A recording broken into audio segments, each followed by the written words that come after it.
Do your research first. Look at how you're going to sell your flowers before you decide what you're going to grow. There's going to be trial and error because you will have different growing conditions. You do need to do some trialing to see what will grow well for you and what you actually enjoy growing, because if you don't enjoy growing it, there's not much point doing it. Welcome, Petals. If your life revolves around flowers, this is the podcast for you. Before we dive in, we welcome Fresh Cut Flower Wholesalers as our Season 3 sponsor. Blooming in New Zealand since 1992, they're a vibrant, modern wholesale business, bringing premium hand-selected blooms to florists and retailers nationwide.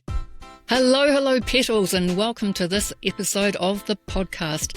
Today I chat with the lovely Rachel Inga of Harvest Blooms in Hamilton.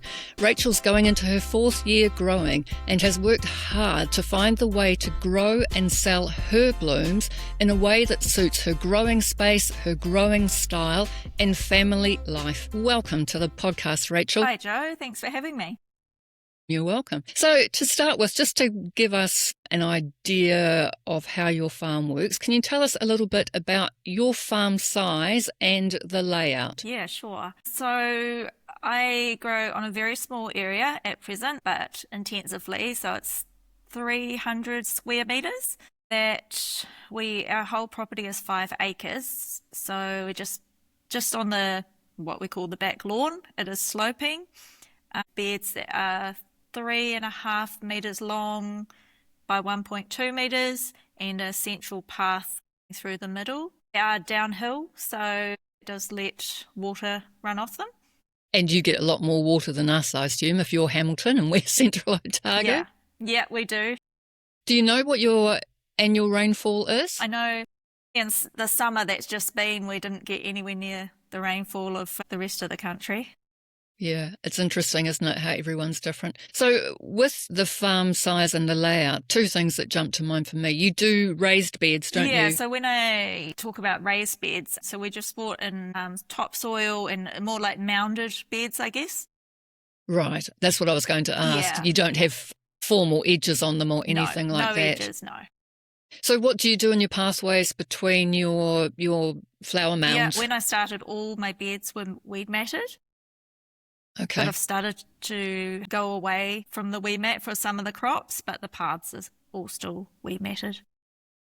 Yeah. It's really interesting, isn't it, that whole thing about weed mat and growing flowers, because we started out with none and then we moved to some, and now, like you, some crops we have weed mat on and some we don't. Definitely on the perennials we don't have any. It's just too hard. It's easier to manage them without it. But in the area between the rows, we have got weed mat with wood chip on top of it. And part of that is the weed mat deteriorates so quickly in our extra strong UV down here that we don't get more than 2 years out of it. And it's too expensive, way too expensive for that. So it's hard to find what works for every grower, isn't it? There's no one size fits all. Yes, and being new, I of course bought the Cut Flower Garden book from florists and followed her advice to the letter, only to realise, some of it was great advice, but it wasn't for New Zealand conditions.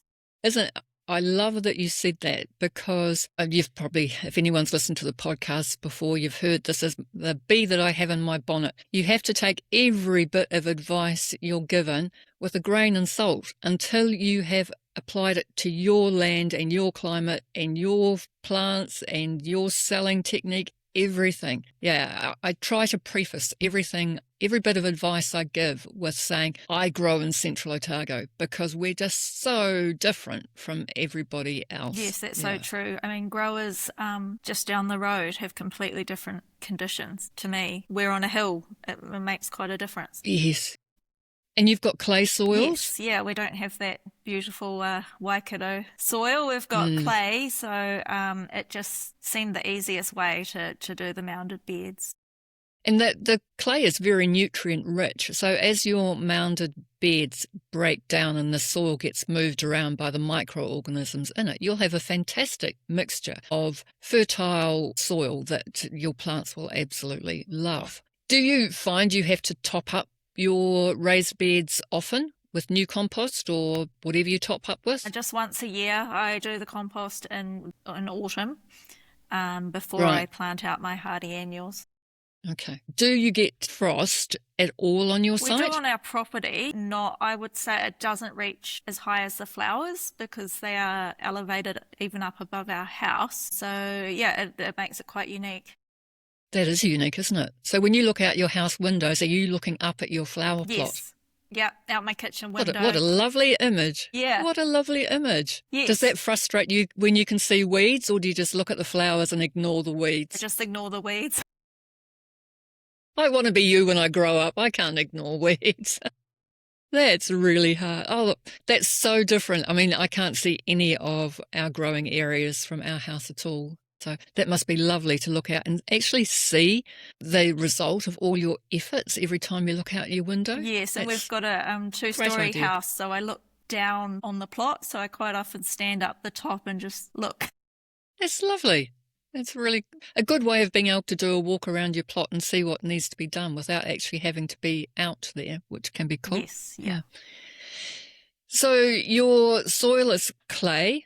Do you amend it in any way? Do you use gypsum or calcium or anything to help that soil, that clay break No, down? I haven't. No, just the compost is all I do, and depending on what I'm growing, there might be a bit of fertilizer go in at planting time. Otherwise, I just foliar feed with seaweed and fish emulsion. Okay. Have you had a soil test done on the No, plots? I haven't. Everything's been growing well, so at this stage I've just decided it wasn't priority money-wise. Whether that was a wise decision or not, who knows? Yeah, I think the thing is that we don't know we need one until it's too late. Yes. Yeah. Maybe it's something that you put on in the budget for later in the season and maybe towards the end of the growing season, so you can see how the soil has responded to your fourth season when you'll have been using that land quite a bit more, which would be quite interesting to see. And it gives you a good basis then for future years to know what to work towards, which is quite useful, I suppose, in its way. Yes, yeah. No, I would love to learn more about the soil. You'll have to listen to a future podcast. We've got one coming up on soil, so that will be something for everyone to listen to. It'll be a chat with Nikki from Crop Raglan, who runs soil workshops. Yes. Tell me, you're Hamilton based. You're actually quite close to Hamilton City, aren't you? So that must be incredibly useful for the flower farm. It is. We're on a 5-acre lifestyle block, but for anyone who's been to Hamilton, we are walking distance to the Hamilton Gardens. At most, it takes me 10 minutes to get into the central city. The furthest florist would be the other side of Hamilton, which still only takes 15-minute drive to get to. Wow, that is such an advantage, isn't it? My closest florist, it's an hour and a half, and there's no way it's worth me driving flowers to them. And my others are 2.5 hours away, so it's very, very different, isn't it? The flowers that you sell to the florist are obviously wholesale flowers, but you also sell retail to local customers that you deliver to, or they come to the farm, or how do you sell the balance of your flowers? Yeah, a bit of both. Initially, I thought I would have a farm stand, and my dad built me this beautiful farm stand, which I haven't used more than once. Oh, whoops, sorry, Dad. Yep, sorry, Dad. But yeah, it started, I'm often seen at school with bunches of flowers. So it's just been a bit of a word of mouth and very local on the local Facebook groups, my Instagram, and it's just word of mouth. It's a good way to sell shorter stems or things that I can't sell wholesale to the wholesale florist being my main customer base. So I guess I stack my sales channels in that way. Yep. Nothing wrong with that. There's nothing better than having more than one outlet. Yes. Yeah. So do you dry a lot of flowers I as well? don't know about a lot, but yes, I do. I specifically grew statice only for dried flowers last season, and I had sold that crop before it was even in the ground. The dried flowers are still very popular, and I've got a couple of main customers that will just buy anything I can dry, really. So it's definitely an important sales channel.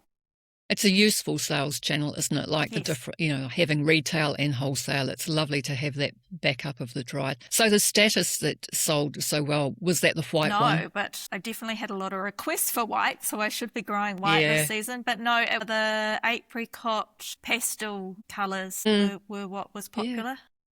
That's really interesting, isn't it? I wonder if that's the difference in our light as well, because the apricot pastel for me were not popular at all. Yeah, it's really interesting. But the white is beautiful. I have to say, recommend you Yeah. try the white. That's always a great one. So you start off obviously with your spring flowers. To put it in perspective, when do you start selling spring flowers? I bet it's before I even put mine in the I ground. can see my tulips are just starting to pop through the ground. So it was the very start of August that I had tulips last year, and I am growing some Iceland poppies for the first time. So I think I can see they're already starting to bud up, so they won't be far away. Wow. And are tulips your best spring It's crop? only my second time growing tulips. They're a tricky crop, the tulips, in that takes a bit of convincing wholesale to get good money for tulips because so many are imported and grown in large quantities. But I found once the florists saw the varieties, And the quality of the stems. yes, they're different. Yeah. They're very different. They're chalk and cheese, really, aren't they? Yes. Yeah, I could sell every tulip I grow wholesale. I choose not to. I choose to sell some retail. And if I could keep growing them for longer, they would sell. But we're very different from you, whereas you'd be some of the first to grow tulips. We're probably some of the last. But the way our springs go, it stays cold for longer and our nights are cold. So they grow particularly good, strong stems and they hold their colour really well. It's a lovely crop for us because I know, like you, I can sell them before I put them in the ground, which is a lovely feeling to know that you're not going to have that kind of any issue selling what you've grown. Yes, and they are ideal that you can put them in a chiller and hold Yeah. them for a period of time. Yeah. Do you run a chiller? I just have, what is it, like an old cafe drinks fridge, the Right. Coca-Cola style drinks fridge Yeah. in my garage, which Mm. is enough for now. I guess with me being Mm. so close to my florist, I can deliver easily, so I'm not really holding a lot at home. And that's fantastic. Do you try and make yourself only deliver to your florists once or twice a week, or do you answer their calls for urgent deliveries? I try to do them all in one trip where I can, but because I am so close to the CBD, I am coming into Hamilton to the city all the time for other reasons, so I can often make it work. So I Yeah. try and make That's myself what it's about. available as Yeah. possible to them. Yeah. And I have quite a few that pick up from my home as well. That's awesome. The Yes. more of that you can do, as long as the timing suits you with things that you're doing with the kids and things, it Yeah, makes no, sense if they pick up from they're all you. great to deal with. Our local florists, we're very lucky. Okay. So the tulips are your main spring crop. What about over summer? What's your top of the line or your first Yeah, choice? I love zinnias and cosmos. Celosia and amaranth are probably my main summer crops. All easy to grow, all prolific, which I need when I'm growing on such a small area. I need Yes. those real cut and come again varieties. Yeah, they're loved by the florists. Like the cosmos is great for the wedding florists, love that. And the zinnias are just so much bang for your money. Yeah, so that's really interesting because zinnias are just quite difficult for us to grow here just with our low temperatures overnight, even in summer, 30 degrees during the day, and we can get down to 10 degrees at night. So they just don't flourish in the way they obviously do for you. And we can't grow celosia either. It's just not consistently hot enough. So it's great that everyone has crops that work for them. So what's your favourite In my celosia? first season, I grew the floret varieties and just stunning colours. The pinky tones, The rose gold and all yeah, those kind rose of... gold. That's what one of Yeah. them was. So I've been super impressed with those. I am going to try some of the different shaped celosia this year and see how that goes. But yeah, hard to look those floret colours. And then so post-summer, do you gently go into autumn? What can you do in Yeah, autumn? it really doesn't change hugely. So Yeah. those zinnias, amaranth, even the celosia will go through to May. Really? We're just so mild here. Sorry, I'll Joe. say as we're recording this, yeah, it's minus 1.6 where I am at the moment. So Yeah, we had a low this we're in the morning. negatives. We had a low of Yeah. 7 this morning. So that's, Okay. not very cold. We're all different, and it's a good thing we're all different. Yeah. Yeah. So then, okay, so you can just carry on rather than having autumn, you can have a late summer crop. How far do you go into winter? What can you do I then? could keep going into June with like marigolds, and the amaranth keeps going. It would just keep going. I've still got some flowering now. You have to call time at some point because I need to be able to flip those beds, get my compost in, and then you've got hardy annuals to go in. So I do need to call time, and I think end of May is just a sensible time for me to do that. I think that's really sensible. I was listening to Georgie Newberry one time, and she said she has a very sharp cut-off point that she sticks to. And that way, she knows not to book things in her calendar, and she knows exactly when to stop planting her seed because she knows when she's going to stop selling. I thought, well, that's actually really logical. Why spend all your time wandering around looking for things to sell? Yes. You're reducing the value. The profit's gone before your flowers have even gone out the door. So I think for you, setting a target at the end of May is a really good business decision to make. But with your mild climate, then I assume you don't need to use tunnels for frost protection or weather protection. No, I do use some microclimate, but it is more used to protect the young seedlings from the pukekos that we have rife in our area, rabbits, and just from wind, just to give them a good chance to get going without being hammered. Being on a hill, we do get the wind, especially in spring.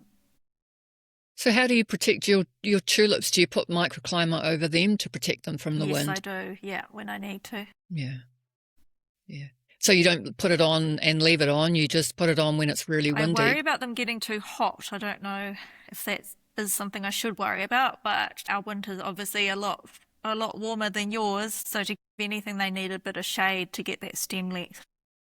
Talking tulips, we shade our tulips. Even down here, we shade our tulips. We have the hoops that we put frost cloth on, we can also use for shade cloth. Yes. Makes a massive difference. Okay. As much as anything, it slows down how quickly they ripen for harvesting. So I'm not chasing around like a blue-ass fly trying to get everything harvested. I know how many I can pick in a day, and it's manageable before it gets too hot to be picking. Yes. And then the cooler's not chock-a-block and I can sell them and everything else. So yeah, shade cloth on tulips, I highly recommend trying it. Even if you decide it's not for you, I highly recommend trying it, just to control that mad rush of picking. You say you needed things that cut and come again, and they were your cosmos and your zinnias. What about perennials? Do you do anything in that line, or shrubs? Nothing No, at all? our property is zoned residential, so it will be developed land. So it is not our forever home. So I have not planted shrubs or foliage or things that, I can't just easily pick up and move. So for me, annuals just make sense at this stage until we decide long term what we're doing. So what greenery then do you use in your bouquets if you are using annual greenery? I do very little bouquets, but what I do, there's typically, it's just flowers, no greenery. Okay. So I know that you're worked towards doing more tulips this year, and you're doing a tulip subscription. What made you decide to go along that line? It makes sense to sell as much as you can before the tulips are actually ready, because as you're just saying, Joe, they come on super fast at times, and to have to then scramble to try and find where you're selling them, whether that's retail or wholesale, that's a pressure you really don't need if you can avoid Yeah. it. So yeah, I'm just giving that a go, selling some subscriptions. We'll see how that goes. Awesome. Now, you've talked a bit about selling wholesale, and I know you sell to fresh cut flower wholesalers who are the sponsors of this season of the podcast. So for someone who's never sold to wholesale before, can you talk our audience through how the process works for you as a newer grower? Yeah, I think a lot of people who start out growing flowers, they might start growing flowers for themselves, and then they start doing a few bouquets for friends, and then suddenly someone says you should sell these, and before they know it, they've got a flower farm. Did that sound like you? Not exactly, but yeah, so they end up, they almost fall into the retail side of things, and wholesale seems like this big scary thing. Fresh Cut got in touch with a lot of local growers around Valentine's Day. They were having a pop-up market and really trying to get local flowers for this market. I think they found a lot of smaller growers like myself had already committed their flowers to their own local florists or local customers doing their own thing. I didn't actually have a lot of flowers around Valentine's Day, but I didn't want to pass up the opportunity. So I talked to some other local growers and took what I had along with some other growers' flowers, filled my car up and went up to Fresh Cut to sell my flowers at this pop-up market. Lissy and Ing from Fresh Cut are not scary at all to talk to. So They're not, are they? no, they are the nicest people, and Yeah. if you just talk to them, you'll quickly find that they are so passionate about local flowers, the flowers in They general. want quality flowers is what they... Any questions, if you want to know what the stem length needs to be, the quality, just talk to them. Or if you're local, go and visit them and see what they're doing. They would be more than happy to have you go in and see what they do. When you're love the growing but over the constant hustle for buyers, our partners at Fresh Cut Flower Wholesalers can help with that. Juggling dozens of tiny retail accounts or losing your weekend selling at the local market takes time and energy. By partnering with Fresh Cut, you get instant access to florists and supermarkets nationwide. Selling wholesale means a reliable income, and the best part, you get your time back. Simplify your business and focus on what you do best, growing gorgeous blooms. There's excitement ahead with big ideas blooming, but why not visit Fresh Cut Flower Wholesalers at wholesaleflowers.nz to see how easy it is to become a supplier. Fresh Cut, established in 1992, evolving for tomorrow. Now back to the show. When you're cut, do you ring them and say, I've got these, can I send them to you? Or do they ring you and say, do you have such and such? At the moment, it's me contacting them, and I'll say, I've got so many bunches of this. Do you want them? They have a after-hours chiller, so growers can go put in a code and deliver their flowers outside of their usual hours, which is really handy. Yeah, it makes sense, doesn't it? Everyone works to a different timetable. The biggest challenge, even though I'm an hour and a half drive from Fresh Cut, so for me to deliver to them, that obviously takes time, which is essentially money, and also the cost of petrol obviously has not been great this year. So you have to factor that in to what money you're going to get for your flowers and how many you can provide to them. So I've had to get a bit creative with how I get my flowers to them, which has involved working with other growers and florists to share those delivery costs. So you don't put them on a courier or a truck or anything to get them to Fresh Cut, which is how I sell mine. I put them on a truck to get them to market. No, I haven't. I did investigate a courier, but the costs are still quite high to do that. Was it? Yeah, and maybe still even too high to not justify just driving them Gosh, myself. that's scary. Yeah. I pay $20 a box to get mine 2.5 hours. There's Wow. absolutely no way that it makes economic sense for me to do anything other than use a freighting company. Yes. And it's chilled freight. It goes door to door. That if there was a service like that and it was chilled, especially, I would love to hear about it. Anyone from the Hamilton area knows, please just comment on the episode and let us know. But I would finding out who trucks food in and out of the region, particularly fresh vegetables and things. Next time you're at the supermarket, have a look and see what trucks are in the parking lot doing deliveries. Well, that's how I found mine. I do work slightly differently in that I only sell to florists who are on the truck route. So that's what guides who I sell to. Yeah, if anybody knows, please make a comment. Let us know the easiest way for you to get flowers to your wholesaler. So I'm just working through in my mind, because the wholesaler that I sell to, I can't just send them flowers. I have to send them photos and prices, and they come back to me and tell me what they'll buy. Fresh cut obviously work differently from that. You can tell them what you've got and they'll say yes or no. Yes, I would usually send a photo of what I've got, just to show them what, it helps them to make a decision to see what it looks like, of course. How it's worked with the pricing is that they have given me the price rather than me giving them the price. I love that. So much easier. It is, because especially being a newer grower, the price fluctuates, obviously, depending on the market demand throughout the season. So the price at the start of the season could be very different to the price at the middle and then the end. So you could be really shortchanging yourself if you stuck to that one price. And I have been pleasantly surprised at the prices they've offered. They're fair, they're very fair and really good to communicate with.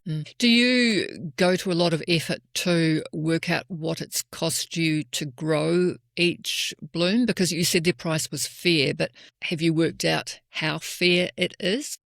No, I haven't, Jo. I know in the FBA, the Floral Business Activator, we talk about the cost of growing a lot, and it is something that I will look to do in the future, because I haven't recorded my time, only the cost of like buying seeds.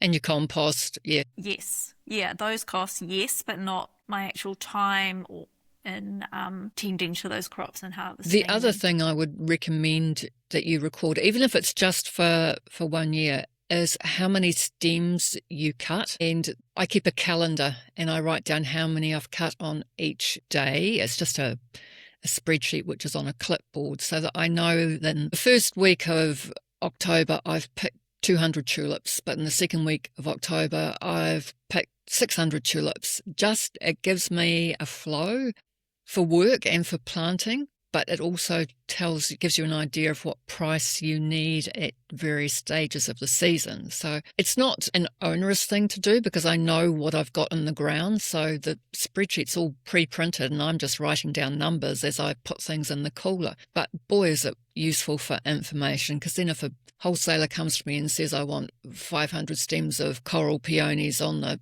26th of November, I can say, yeah, I'll have them. It's just really good information for you to have. And you don't have to do it for every year, because you'll work out what's slightly different, but you'll have a pretty good idea of what you can do if you keep that record for a year or two. Sounds like a great idea. So the logistics of getting your crops to the market is probably one of your things that you need to resolve, isn't it? I would like to sell more to fresh cut this season, so that is definitely something I'm looking at the options and trying to resolve. Now, I know that in your area you've got a lot of other local growers. Have you talked about logistics with them about getting things to market? Is that a group effort that could be resolved? Most of the growers don't sell wholesale. Right. Working together is definitely going to be the key to that. To resolving it. Yeah. It will give you more leverage, I suppose, with any freight company as well, if you know that you'll have more than just your box of flowers. Like you'll have 5 boxes of flowers to go at once, not one box of flowers. And that makes such a difference to your profit margins. If you're taking, as much as you possibly can at a time, will be a lovely way to be able to work on that as a team. Yes, that's right. Yeah. So tell me a little bit about your local group, because I know that you've got a lot of small growers in the Hamilton region and that you collaborate a lot, or even just get together for drinkies and have a fun time together. Tell us about that group. How did that come about? One of the local growers suggested in summer a get together one evening at her farm, and we did that. And there was a post went on Instagram. There were 7 of us who went to that meetup, and then suddenly there were growers coming from every way saying, "How what a cool idea! I want to be a part of this," which was awesome. So we just had another meetup at a different farm recently, and there are 12 of us. But we now also have a group chat, which I had a look, there was 30 of us in there. And I know that's not even all the growers in the Waikato in that group. There are so many small farms, but it's a supportive, friendly group. And so that group chat gets used a lot for, does anyone have this? I need this many stems of this. So it's a really good thing. I think there are a lot of people getting into flower farming, which it can be a bit intimidating at times. You think there's so many of us, but it can only be good for the local floral industry if there are local flowers available compared to importing flowers. But also having that group, I think it's lovely support, because so many flower farmers work very much on their own. And if you're working on your own, all your questions are going round and round in your head all the time, and you only answer them the way that you work and the way that you think. Whereas if you've got that group that you can connect to, even if it's to have a bit of a moan or a gripe or whatever,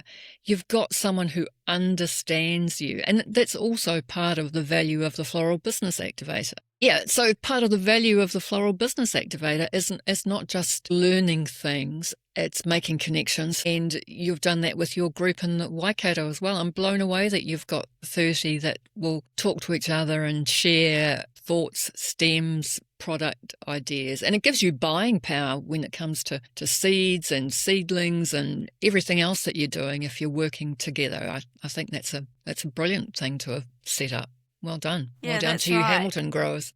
Everyone's very friendly. Our businesses are all unique and we've all got different, some of us are very close to each other, targeting the same customers at times, but we all offer something a bit different. And it just makes sense to work together. And as you said, Jo, flower farming is something you do alone a lot. So it's really important to have those connections, and you learn so much from each other too. Yeah. I think you're completely right with that. And even if you are growing in the same climate and selling within the same area, your style of floristry and maybe even the colours you grow or the types of flowers you grow are going to be different. So everyone is unique. You're completely right with that. And you've taken that uniqueness to another step as well, where you've started selling your cut flower seeds and cut flower seed kits, haven't you? So do you want to talk a little bit about those? What made you decide to sell seeds, and how are you doing that?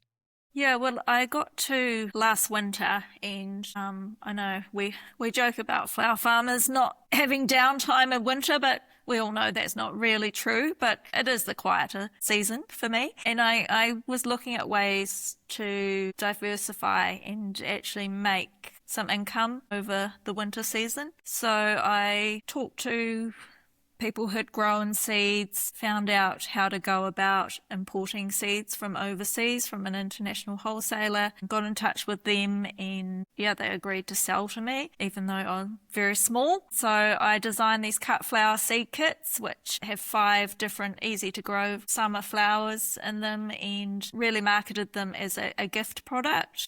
That's a lovely way of doing it. Yeah, as a gift product. Yeah. So they're in, the pretty box with the nice labels and packaging. And mostly I've sold them wholesale. So they're in retail shops all around the country. That's it. Because when it comes to that time of year, of course, I'm getting busy again. So I don't have huge amount of time to put into the retail sales myself. But I love the idea that you've targeted the gift market rather than trying to sell particularly to other growers. You're targeting a market which is out there. It's probably just not been thought about in the same way. Have them gift boxed and make them look like a beautiful gift. I think that's a lovely way of doing it. Hats off to you. Great idea. Go for it. Yeah, I just thought try something a bit different. I am doing some individual seed packets as well. Again, it's all about the beautiful packaging and the easy to grow varieties. One tip someone gave me who'd been selling seeds and had since stopped was they found with the harder to germinate seeds that people would fail and then come back and say there was something wrong with the seed. Yeah, so it just made sense to me to provide something that people who didn't know how to grow could have that easy success, those easy wins, and then get the joy out of doing it. I love that. Giving them the opportunity to get the joy. You don't want to set people up for failure. You want them to set them up for success, don't you? That's a key thing. Okay, so tell us a particular tool that works really well for you on your farm that most people probably don't use. Ooh, that's got you thinking, hasn't it? It has. I must say I haven't invested hugely in tools. In fact, I probably could do with some decent tools. So what's your go-to then? What do you grab when you're going out to the flower plot? My snips. I take to things with a battery-powered hedge trimmer like most people, ploughing down their crops. Actually, no, I do know. One thing that I have invested in is a battery-powered sprayer for my foliar feeding, and that has saved me a huge amount of time, and it doesn't block up like the hand pumping. And the thing would always block, and I'd spend all this time unblocking it, and it was just wasting so much of my time. So I think the battery power ones are around $300, and it was just so worth it. You can say what brand it is because we're not being sponsored by whoever it is. So Ryobi. Okay. And that was purely because we already have the battery powered other tools in that range. So once you're stuck on a range, you're stuck on a range, really. You do stick with it. Yeah, we're Makita people, but yeah, for that very reason, once you've got that battery pack and that charging unit, you stick with their range of tools. Okay, so Ryobi do one. I'll have to have a look and see if Makita do one because I don't use a battery sprayer. We either use watering cans with foliar feed and only do a couple of beds a day, or we find other ways to do it. We could put it through our drip irrigation system, but we choose not to most of the time because it can block up the emitters. But do you have to irrigate? Yeah. I do have drip irrigation. Right. But I don't actually use it a lot, even in summer. It's just not needed. Yeah. So in hindsight, it probably was an expense I didn't need early on, but now I've got it. So, but I'm the same as you, Joe. I don't put the fertilizers through it because I think it would block it up. Yeah. Is your drip irrigation sitting below your weed mat or above it? Below. Here's a tip for you. At the beginning of the season, do you flush your lines? I haven't, but I would. I'm sure it's good advice. Yeah, just because under the weed mat, while your seedlings are still small, that water in those drip lines is getting quite warm. And if you're not using it very often, it will sit there and the algae will build up in the pipeline and that will block the drippers. So if you get a chance, flush the lines. Even if you don't know if you're going to use them, flush the lines, and at the beginning of the season or whatever, well worth it. You're going into your fourth season of growing. What would be the best bit of advice that you would give to a new grower, someone who came to you and said, I want to set up a flower farm? What would you say to them?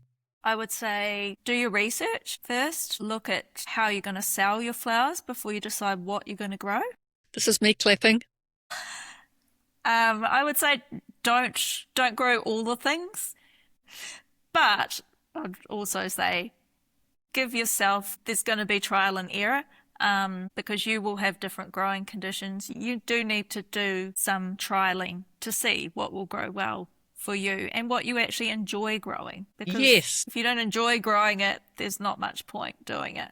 I love that. Give yourself the space to find the joy in what you're growing as well as the hustle of the selling, just making all that work for you. Yes, yeah. And that's so many of us growing flowers are doing it around families. I started this when my youngest went to school, and being available for my kids after school is why I'm doing this. So it does need to work around them.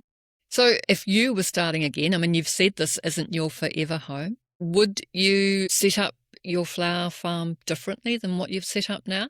I mean, I think what we've done works well for us. I would perhaps think a bit more about the weed matting. I think that was one thing, definitely for some crops I would still use it, but I found I can fit a lot more into my small area if I don't use it, and then for some crops, and then that's keeping the weed pressure down anyway because you're growing things close together. So that's about the only thing that you would do differently is think about the weed matting? Yeah, I mean, I think, I can't really think of anything else I'd do too differently. You must have done pretty well if you haven't got much to change. I think that's pretty awesome. Give yourself a pat on the back and say, I'm a pretty good flower farmer. You got it right. I'm really love to know what gives you the most joy in flower farming. Enjoy just being out in nature. I came from an office job before I was home with my kids, and it's just so good to be outside and enjoying that outdoors and the lifestyle that it gives me. I am a people person. I love being around people, so it was probably a bit of an odd choice for me to work at home on my own. But I make sure that I am, out there building those relationships, whether it's with other growers, the florists, the wholesalers. So there is ways to get out there and get that joy that I get from dealing with other people. That's a lovely way to finish up, Rach. The fact that you create relationships with people, and I think that that's such an important thing because people buy from people. So whether it's fresh cut or the mum who's buying at the school gate, it doesn't matter. It's a person selling to a person and buying from a person, and that's what real life is about. No matter what social media tells you, people will buy from a physical person, particularly if they know that person. So that's lovely. Rachel, it's been an absolute pleasure talking to you. Thank you for giving us your time and your insights as a season 4 grower. And I'm wishing you all the best for the season ahead, particularly with your tulip subscriptions. Thank you, Jo. It's been great. To stay in the loop, follow Fresh Cut Flower Wholesalers on Instagram. Feed is a place for behind-the-scenes looks and a sneak peek of what's blooming next.